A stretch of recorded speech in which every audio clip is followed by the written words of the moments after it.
Do you find this problem interesting? Do you know that there is a calculator techniques that can help you solve this problem easily? Crack the code of math. Let's start by reviewing that the sum of the interior angle of any polygon can be solved by the formula n minus 2 times 180, where n is the number of sides. So, take note of this. This formula is usable even in the geometry class. Let's take a look with some example.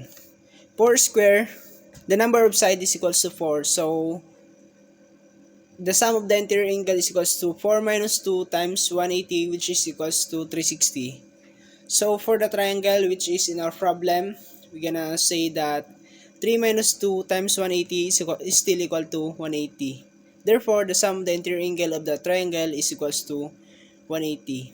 Why is it important to know this formula? Because in this problem, it is required to know the other angles. In an isosceles triangle that has exactly two equal sides, to mention that the opposite angles to that sides are also equal.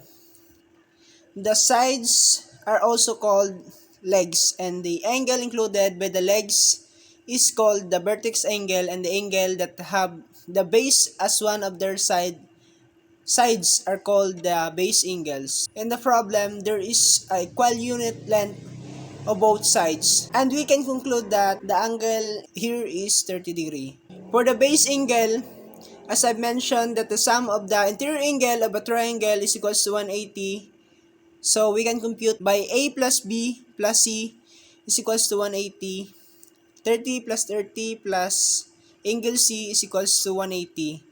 So by algebra, we can get the measurements of angle C, which is equals to 120 with a unit of degrees. So from here, we can now compute the length of the base using calculator techniques. Let me show you how.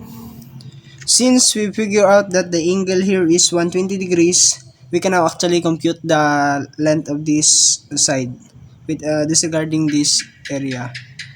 So, ang gamit ko po ngayon is Canon F789 SGA. Let's clear first. 3 equals. So, ayun, wala na pong nakastore na dito. So, first thing to do is that go to mode, then complex, and then absolute, the length of the side. Kahit po magkabaliktad yung side nila, which is same lang po. In other cases, in other triangle, kahit magkabaliktad po, wala pong kaso. So, since naka-absolute value po siya. So, 2 root of 3 minus 2 root of 3, then the angle is 120 degree. So, equals, that's the value, which is equals to 6. Thus, the final answer is 6 units. In critical condition, what if you didn't bring calculator? To be uploaded part 2. Wait for it!